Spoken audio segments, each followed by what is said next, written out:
सुनिए डॉक्टर श्याम सुंदर पराशर जी द्वारा रच मुखार बिंदुओं से वर्णित भक्ति के 5 सूत्रों का वर्णन आप इस कथा में सुनिए।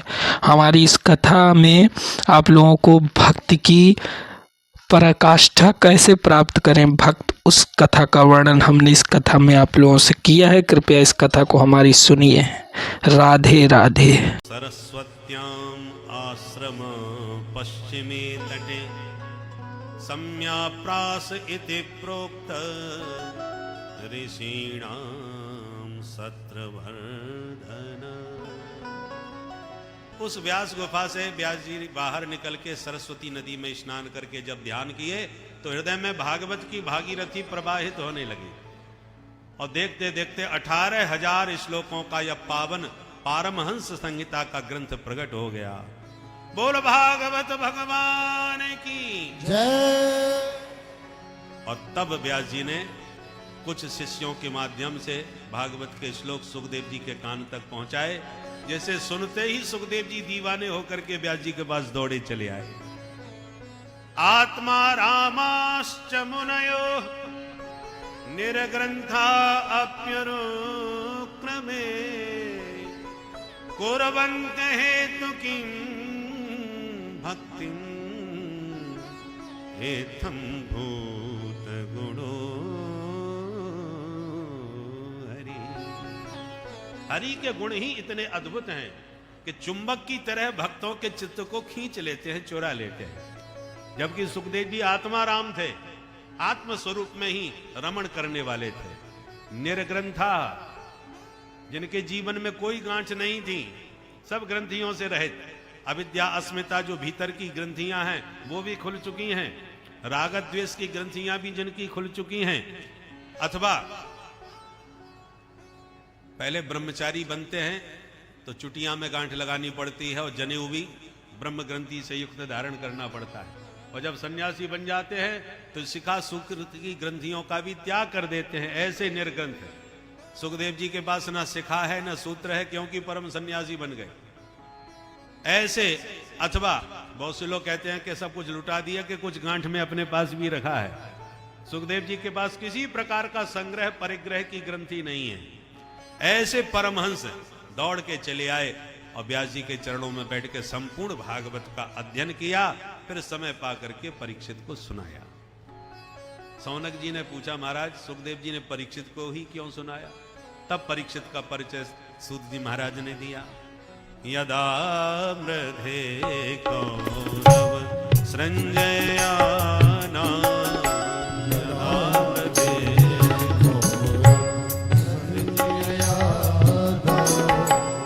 वीरे स्वथो वीरगतिं गतेषु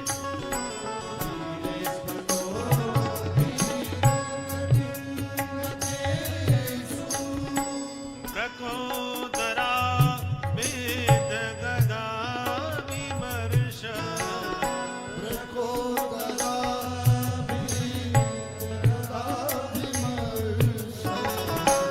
भगनोर्वन्दे धृतराष्ट्रपुत्रे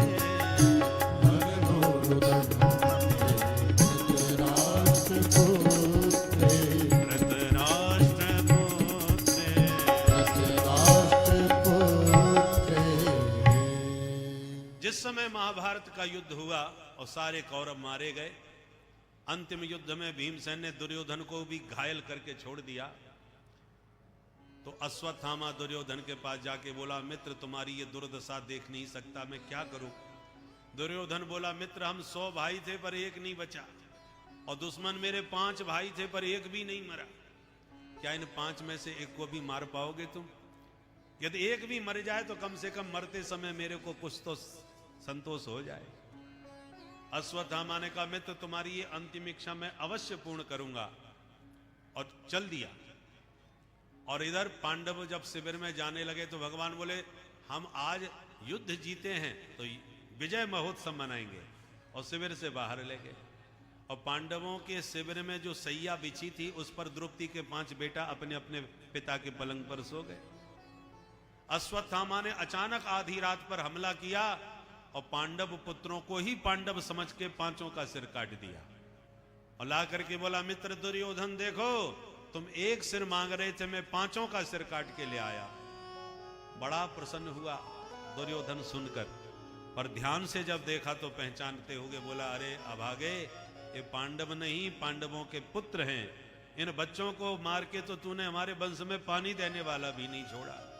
और दुखी होकर के दुर्योधन तो अपना शरीर त्याग के चला गया, पर अश्वत्थामा डर के भगा कि अब अर्जुन यदि जिंदा है तो मुझे नहीं छोड़ेगा। उधर प्रातः होने पर जब द्रौपदी को बच्चों के मरने का समाचार मिला तो छाती पीट पीट के विलाप करने लगी। बिलखती द्रौपदी को देखकर अर्जुन ने प्रतिज्ञा कर ली, देवी द्रौपदी दुखी मत हो, जिसने यह दुष्कृत्य किया है उसे मैं तुम्हारी आंखों के सामने लाके मृत्यु दंड दूंगा, ये अर्जुन की प्रतिज्ञा है। और गोविंद के रथ पर बैठ करके अर्जुन ने पीछा किया, भागते अश्वत्थामा को धर दबोचा, पकड़ के रस्सियों में बांध करके घसीट के ले जाने लगे। भगवान बोले, बांध के कहां ले जा रहे हो, इसको यहीं मारो। अर्जुन ने कहा, द्रौपदी के सामने मारूंगा तभी उसका हृदय शीतल होगा। और घसीट के द्रौपदी के सामने अश्वत्थामा को उपस्थित किया। देवी द्रौपदी देखो, ये रहा तुम्हारे बच्चों का हत्यारा। जैसी द्रौपदी की दृष्टि पड़ी, उठ के खड़ी हुई और आके द्रौपदी अश्वत्थामा के चरणों में प्रणाम करने लगी। वाम स्वभावा कृपया ननाम च। प्रणाम करती द्रौपदी को देखकर सब दंग रह गए। देवी, इसी ने तुम्हारे बच्चों को मारा है, तुम प्रणाम कर रही हो इसे? द्रौपदी ने कहा, हत्यारा बाद में है, पहले ये ब्राह्मण देवता है। हमारे कुल की परंपरा है कि ब्राह्मणों को हम प्रणाम करते हैं, मैं अपनी परंपरा को कैसे तोड़ सकती हूं? और दूसरी बात, ये गुरुजी का बेटा है, गुरुजी का बेटा गुरुदेव के समान ही पूजनीय होता है। इसलिए मैं तो आपसे प्रार्थना करती हूं, मुच्यता मुच्यता में ब्राह्मणो नितराम गुरु। ये ब्राह्मण देवता है और ब्राह्मण तो जन्म से ही सबका गुरु होता है, इसलिए हमारे लिए ये पूजनीय है, प्रणम्य है। मैं अपना धर्म पालन कर रही हूं। असली धर्म की परीक्षा तो विपत्ति में ही होती है। जब कोई संकट नहीं है तो सभी अपना धर्म निभा रहे हैं। असली तुम कितने धार्मिक हो ये तब पता चलेगा जब संकट में भी अपने धर्म की रक्षा करो। मुगलों के राज्य में बहुतों ने डर के मारे धर्मांतरण कर लिया और चुटिया और जनेऊ काट के रख दिया और विधर्मी बन गए। कुछ मुट्ठी भर मुगल आए थे, आज उनके कितने खानदानी हो गए। थे सब सनातनी, बाहर के नहीं थे, पर डर के मारे धर्म त्याग कर दिया। परंतु बहुत से ऐसे निष्ठावान धर्मनिष्ठ थे जिन्होंने गला तो कटवा दिया पर चुटिया नहीं कटवाई। इसको कहते हैं धर्म की निष्ठा।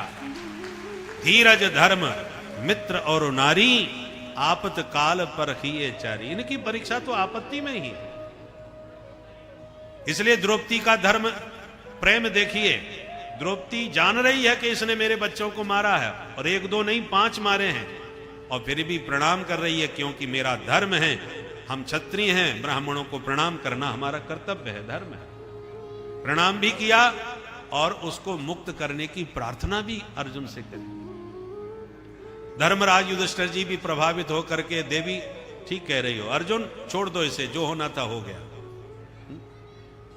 जो बीत गया सो बीत गया, अब छोड़ो। छोड़ दिया। परंतु भीमसेन की आंखें लाल, गरजते हुए बोले, तुम सब छोड़ दो पर मैं नहीं छोड़ने वाला इसको। इसने हमारे 5-5 बच्चों की हत्या धोखे से की है, परंतु आप इस पर दया दिखा रहे हो। अर्जुन बोले, मैं भी नहीं छोड़ सकता, मैं क्षत्रिय हूं, मारने का प्रण किए बैठा हूं, मैं प्रतिज्ञा नहीं तोड़ सकता। अब समस्या खड़ी हो गई, मार दिया जाए कि छोड़ दिया जाए। अर्जुन भगवान की तरफ इशारे में बोले, प्रभु अब आप ही कोई फैसला करो, मेरी बुद्धि काम नहीं कर रही। भगवान ने इशारे में कहा, जब तुमने इसको पकड़ा था तभी हमने कहा था कि यहीं निपटाओ इसे, तुमने हमारी बात नहीं मानी और घसीट के ले आए। अरे आतंकवादी जहां मिले उसे जो पूछना है पूछ लो, वहीं टपका दो, नहीं तो बाद में लाओगे, जेल में डालोगे, फिर उनके बंधु बांधव सगे संबंधी आते हैं, छाती पीट करके न्यायालय खुलवाते हैं, तब उनके भी हौसले बुलंद हो जाते हैं कि हमारे सबसे ज्यादा रिश्तेदार तो देश के भीतर बैठे हैं, सब उनके पक्ष में खड़े हो जाते हैं। और कभी कभी कोई हवाई जहाज हाईजैक करके ले जाते हैं, फिर आप ही उन्हें छोड़ने जाते हैं। ये सब प्रपंचों से बचना है तो जितना हो सके जल्दी जल्दी उनको ठिकाने लगाओ। पहले भी तो कश्मीर में इसी प्रकार से पत्थर बरसते थे, अब क्या हो गया? क्योंकि उनको उन्हीं भाषा में जवाब मिलना चालू हो गया है। इसलिए सठे साठ्यम समाचरित, इस संदेश को भी भूलना नहीं चाहिए। सर्वे भवन्तु सुखिनः, ये हमारी मूल भावना है। हम सबका मंगल चाहते हैं, पर जो मंगल और कल्याण की भाषा नहीं समझते हैं उनको उन्हीं की भाषा में समझाना चाहिए। इसलिए भगवान ने कहा तुमने हमारी बात पर ध्यान नहीं दिया, अब मामला फंस गया, तो अब मैं क्या करूं ये तो बताओ सरकार। भगवान बोले अब वही करो जो शास्त्र कहते हैं, तस्मात् शास्त्रम प्रमाणम ते, शास्त्र जो कहे वही करना चाहिए। तो शास्त्र क्या कहते हैं? बोले शास्त्र की आज्ञा है कि ब्राह्मण कितना भी गया गुजरा हो पर उसको मारना नहीं चाहिए, ब्रह्म बंधुर न हंतव्य। तो सरकार फिर हमारी प्रतिज्ञा का क्या होगा? भगवान बोले तुम क्षत्रिय हो, प्राण जाए पर वचन न जाए, अपना वचन मत तोड़ना। और शास्त्र भी कहते हैं आतताई वधार्हण, आतताई कोई भी हो उसका वध ही उचित होता है, इसलिए किसी भी हालत में जिंदा न छोड़ना। अर्जुन ने कहा धन्य है महाराज, आप हमको सुलझा रहे हो कि और उलझा रहे हो? दोनों तरफ की बात कह दी आपने कि ब्राह्मण है इसलिए मारना मत, पर आतताई है इसलिए किसी भी हालत में छोड़ना मत। तो करना क्या चाहिए ये तो बताइए। भगवान बोले जो शास्त्र कहते हैं वो हमने बता दिया, संविधान की धाराएं हमने गिना दी, अब तुम्हें जो अच्छा लगता है वो करो। सोई अर्जुन समझ गए प्रभु क्या कहना चाहते हैं। गला काटने से ही मारना नहीं होता, प्रतिष्ठित माननीय सम्मानित व्यक्ति का भरे समाज में घोर अपमान हो जाए, समझो वो जीता जी मर ही गया। संभावितस्य चा कीर्ति मरणा दतिरिच्यते, अश्वत्थामा के सिर से चमकती मणि को निकाला और धक्का मार करके भगा दिया। स्थानान्यर्यापणम तथा, यही मृत्यु है। अर्जुन की प्रतिज्ञा भी रह गई और वध भी पूरी तरह से नहीं हुआ, ब्राह्मण के भी प्राण बचे। परंतु अश्वत्थामा ने इस अपमान का बदला लेने का प्रण कर लिया कि इस वंश में किसी को छोड़ूंगा नहीं। वैसे तो कोई बचा नहीं, परंतु अभी अभिमन्यु वीर गति को प्राप्त हो गया, पर उसका बेटा पैदा होने वाला है, उसकी पत्नी उत्तरा अभी है, उससे जो संतान होगी उसी से वंश वृद्धि होगी। इसलिए अश्वत्थामा ने ब्रह्मास्त्र छोड़ दिया उत्तरा के गर्भ को नष्ट करने के लिए। इधर भगवान पांडवों से विदाई मांगने लगे, भैया अब तुम अपना घर संभालो, हम अपने चले द्वारका। और जाने के लिए रथ में बैठने ही वाले थे कि भवन के भीतर से भागती हुई भगवती उत्तरा ने आके प्रभु के चरण पकड़ लिए।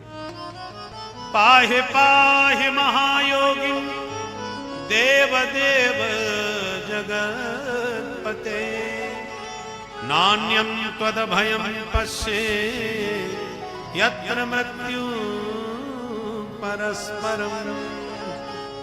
पाहि माम केशव पाहि माम। भगवान तुरंत समझ गए कोई गड़बड़ है। उत्तरा बोली सरकार आज मुझे आपके अतिरिक्त तो कोई दूसरा अपना रक्षक नजर नहीं आता, मेरी रक्षा करो प्रभु। इसको कहते हैं अनन्य शरणागति।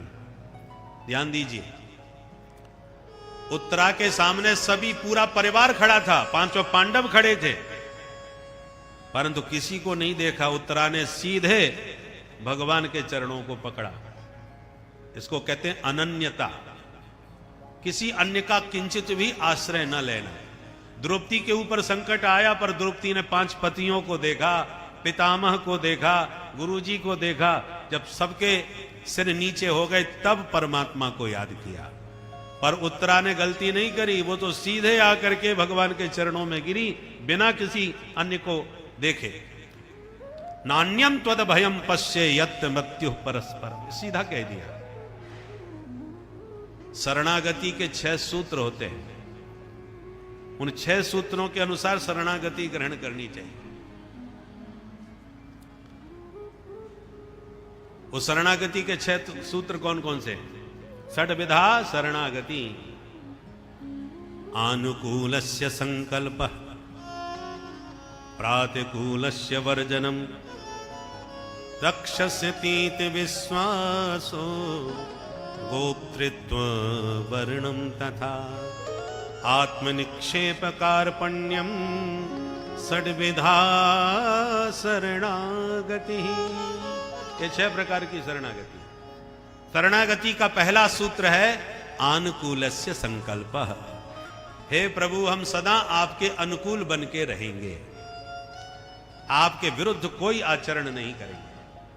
किसी के मन को जीतना है तो पहले उसके अनुकूल बनना सीखो। बोलो राधे राधे। बराबरी करोगे या अपनी कुछ विशेषता दिखाने की कोशिश करोगे तो बात नहीं बनेगी। आप किसी का हृदय जीतना चाहते हो तो एक सूत्र अपना लो, कैसे उसके अनुकूल बने। और अनुकूल बना कैसे जाता है कि उसकी इच्छा को समझो, उसका मनोरथ क्या है, वो क्या चाहता है। जो चाहता है उसको समझो, अनुभव करो, और उसको कहने से पहले ही उसके अनुसार उसके मनोनुकूल काम हो जाए, आप उसका हृदय जीत लोगे। बोलो राधे राधे। अब आपने गुरु जी को देखा अपने गुरु भाई के यहां, गुरु भाई ने बड़ी जोरदार सेवा करी। बैसाख में आए थे गुरु जी, उसने ठंडे पानी से खूब चरण धुलाए, खूब आरती करी और खूब चकाचक माल छनवाया।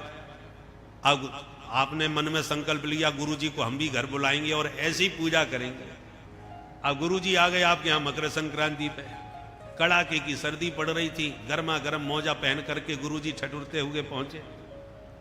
अब आप बोले गुरु जी सेवा होगी आपकी, और बिल्कुल वैसी ही होगी, पहले तो मौजा उतारो, आपको चरण धोने। गुरु जी बोले बेटा अब ऐसी जुकाम खांसी हो रही है, सर्दी से परेशान है, तू ऐसे ही हाथ जोड़ ले। अरे नहीं नहीं गुरु जी, विधि विधान से होगी बिल्कुल उसी तरह। गुरु जी चाहे जुकाम से परेशान हो चाहे खांसी से परेशान हो, हम तो चरण धो के ही रहेंगे। अब गुरु जी प्रसन्न होंगे क्या? और फिर गुरु जी भोजन के लिए बैठे, सो तमाम प्रकार की मिठाइयां, महाराज ये बुंदेलखंड की ये प्रसिद्ध मिठाई है, और ये कचौड़ी है, और ये पकौड़ी तमाम रख दी है। गुरु जी ने कहा बेटा हमको डायबिटीज हो गई है, पिछले महीने पता चला है, अब ये मिठाई हम नहीं खा सकते। अरे वाह गुरु जी, हमने तो रात भर आपके लिए कितनी सारी मिठाइयां बनाई और सब बेकार मेहनत हो जाएगी, हमारा थोड़ा थोड़ा एक एक पीस खाना है बस, ज्यादा नहीं। अब गुरु जी की डायबिटीज चाहे बढ़ जाए चाहे गुरु जी जैसी आराम हो जाए, हमारी मिठाई गुरु जी को खानी पड़ेगी। अब बताओ इससे कभी गुरु प्रसन्न होते हैं? अरे भाई किसी को प्रसन्न करना है तो वो क्या चाहते हैं वैसा करो। आप क्या चाहते हो गुरु जी वैसा करें, हम प्राय ऐसे ही चाहते हैं। गुरु जी ने हमारी नहीं मानी, गुरु जी ने हमारी ये बात नहीं मानी। अरे गुरु जी को तुम्हारी बात माननी चाहिए कि तुम्हें गुरु जी की माननी चाहिए। इसलिए हम गुरु जी को बहुत मानते हैं पर गुरु जी की एक नहीं मानते, तो क्या गुरु जी प्रसन्न होंगे? इसलिए किसी को प्रसन्न करना है तो पहले उसके अनुकूल बनो। अनुकूल तभी बनोगे जब उनकी इच्छा अनुसार चलोगे। बोलो जय सिया राम। यदि बागेश्वर धाम को मानते हो, बागेश्वर महाराज के प्रति आपकी समर्पित भाव निष्ठा है, तो वो जो संदेश दे रहे हैं उस संदेश को मानो। हिंदू राष्ट्र की जो उद्घोषणा कर रहे हैं वो भावना आपके भीतर भी जागृत होनी चाहिए, तब पता चलेगा कि वास्तव में आप धाम के प्रति निष्ठावान है, सच्चे उपासक हो गुरु जी के हैं। वो जो संदेश देते हैं उसको हृदयंगम करो तो गुरु जी का हृदय आप जीत लोगे। और हम लोग गुरु जी की कम मानते, अपनी गुरु जी से ज्यादा मनवाते हैं, तब कभी कोई प्रसन्न नहीं हो सकता। इसलिए पहला सूत्र याद रखो, आनुकूलस्य संकल्पः, हम सदा आपके अनुकूल बन के रहेंगे। और दूसरा सूत्र है प्रातिकूलस्य वर्जनम, गुरु जी आपको जो पसंद है नहीं है उसे हम कभी भी स्वीकार नहीं करेंगे। गुरु जी कहते हैं तंबाकू नहीं खाना चाहिए तो हमारा संकल्प है आज के बाद हाथ नहीं लगाएंगे। गुरु जी कहते हैं पीना नहीं चाहिए तो आज से हम बोतल को हाथ नहीं लगाएंगे, हैं? तब तो आप गुरु जी को मानते हो। गुरु जी ने कहा है माता पिता की सेवा करो, मैया बाप की सेवा करो, मथाई बाप की, हैं? तो मथाई बाप की सेवा की आज्ञा दे रहे हैं तो आप जाकर के भले ही पिताजी तुम्हारे कुछ ना आपकी सुनते हो न मानते हो, कितना भी क्रोध करते हो, पर गुरुजी ने कहा है, बागेश्वर बाबा ने कहा है, तो चाहे गुरुजी हमारे पिताजी हमें मारें पीटें, चाहे माताजी उल्टा सीधा कुछ भी कहें, हमारे गुरुदेव की आज्ञा है तो हम तो इनकी सेवा करेंगे। तब आप वास्तव में मानते हो। यह है निष्ठा, वचन के प्रति दृढ़ता। प्रातिकूलस्य वर्जनम, जो हमारे गुरुजी को पसंद नहीं है उसे हम कभी भी पसंद नहीं करेंगे। और तीसरा सूत्र है रक्षिष्यतीति विश्वासः। हमारे बजरंगबली बालाजी महाराज हमारी सदा रक्षा करेंगे, ये हमें पूरा विश्वास होना चाहिए। भरोसो दृढ़ इन चरणन के। अविश्वास ना हो करेंगे कि नहीं करेंगे, अविश्वास नहीं होना चाहिए। एक बार उदयनाचार्य जी नैयायिक थे, बहुत अच्छे, सनातन धर्म के बहुत अद्भुत विद्वान, न्याय के। शास्त्रार्थ हुआ तो बौद्धों से शास्त्रार्थ करते करते बौद्ध हार गए सब। तब एक शर्त रखी उदयनाचार्य जी से महाराज, बोले महाराज यदि आपके वेद शास्त्र सब सत्य हैं तो आप इस पहाड़ से कूद पड़ो, यदि जिंदा बचोगे तो हम भी बौद्ध धर्म हम बौद्ध धर्म त्याग करके हम भी तुम्हारे सनातन धर्म को स्वीकार कर लेंगे, मान जाएंगे कि सचमुच तुम्हारा ईश्वर है। बोले अच्छा ये बात है? बोले हाँ।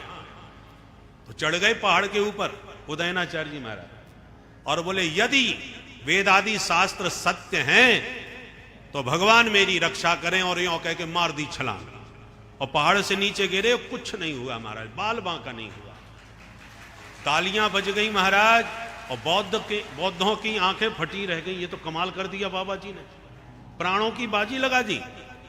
हुआ तो कुछ नहीं, पर थोड़ी सी उनकी जो पैर की जो उंगली होती है ना, सबसे छोटी उंगली, वो थोड़ी सी छिल गई, थोड़ा सा उसमें थोड़ा सा चोट लगी, बाकी बिल्कुल ठीक।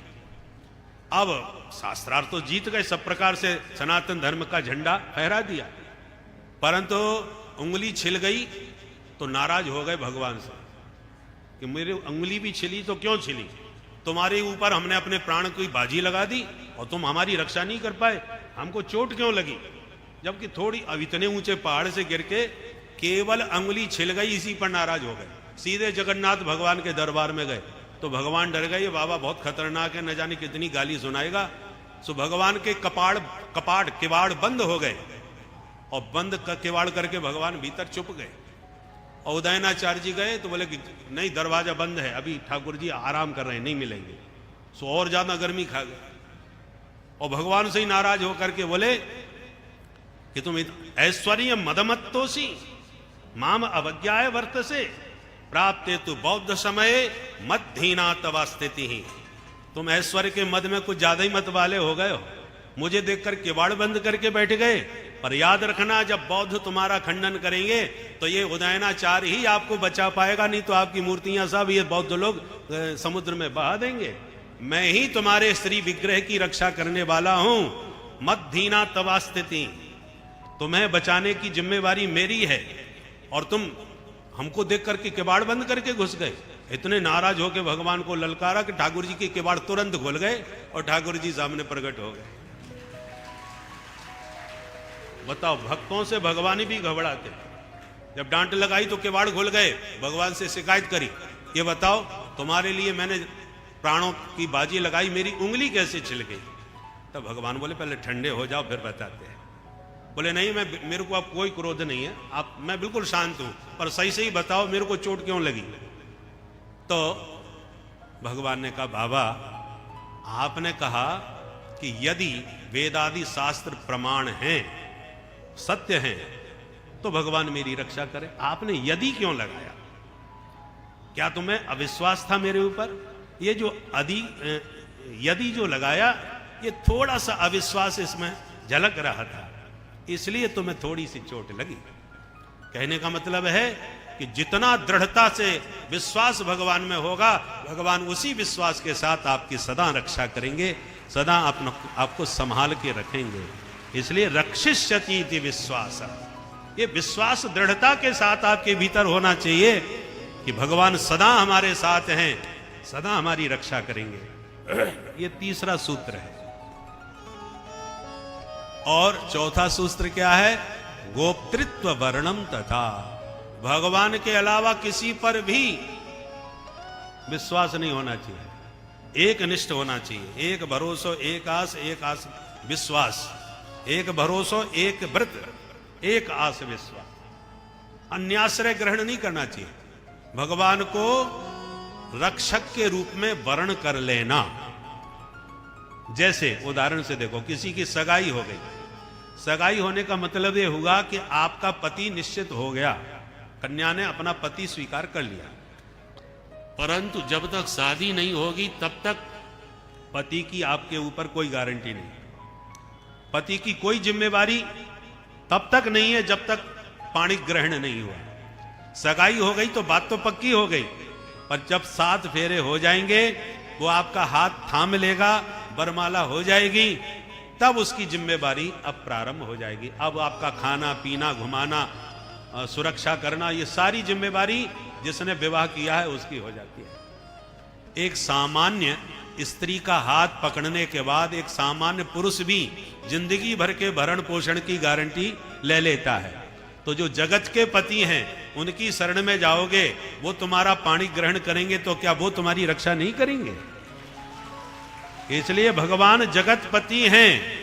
यदि आपने उनको अपना आत्मसमर्पण किया है तो उन पर भरोसा भी पूरा करना पड़ेगा कि मेरे परम पति परमात्मा मेरी रक्षा करेंगे।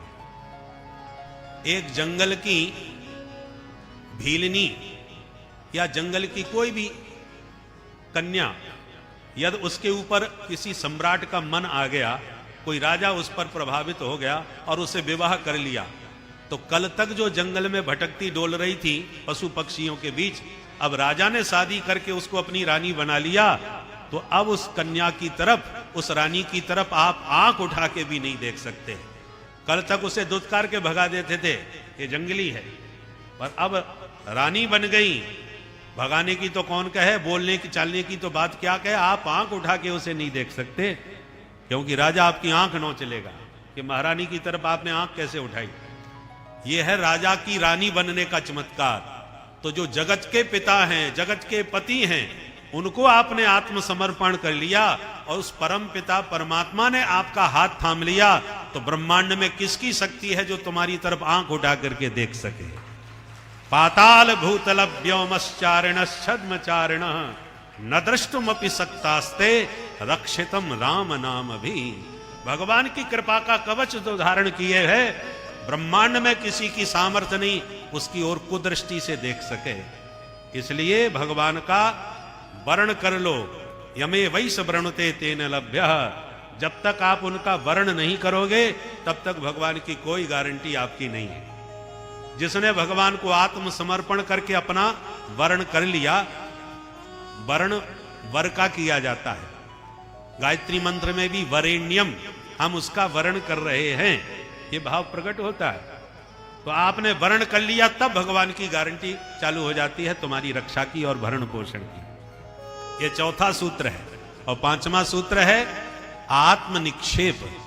अपने आप को पूरी तरह भगवान के चरणों में डाल दो। जाही विधि राखे राम, ताही विधि रहिए, सीताराम सीताराम सीताराम कहिए। भगवान के चरणों में आत्मनिवेदन कर देना, आत्मसमर्पण कर देना, ये 5वां शरणागति का मंत्र है। और 6वां सूत्र है कार्पण्यम।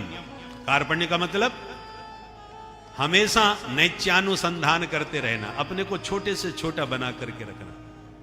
जहां बड़े बनने की कोशिश करोगे तो भगवान से दूर हो जाओगे। जितना छोटा बन के रहोगे उतना ही भगवान के लाडले प्यारे दुलारे बन जाओगे। छोटे बछड़ा पय पिए, बड़े होए भूस खात। बछड़ा छोटा होता है तो मैया का दूध पी करके खूब किलकारी भर के उछलता है। वही बछड़ा जब बड़ा हो गया तो भूसा खाने को मिलता है, हल चलाने को मिलता है, गाड़ी हाँकने को मिलती है। बड़ा बनते ही बेचारी की दुर्दशा हो जाती है। इसलिए हमेशा छोटे बन करके रहो। जैसे हमारे महाराज जी कहते ना बागेश्वर बाबा कि भैया हम कुछ नहीं जानते, चमत्कार तो यही दिखा रहे। और कहते बोले हमारे बालाजी महाराज का चमत्कार है, हम कुछ नहीं जानते। तो जितना छोटे बन के रहोगे, निराभिमानी बन के रहोगे, भगवान के उतने ही लाडले बने रहोगे। मैया के 5 बेटा होते हैं, पर जो सबसे छोटा 2 महीने का है, मैया 24 घंटे उसी को गोद में लेके रखती है। और बच्चे सयाने हैं तो कहते चलो घूमो फिरो जाओ। उसी प्रकार छोटे बन के बालवत रहोगे तो हमेशा भगवान के लाडले प्यारे दुलारे बन करके बने रहोगे।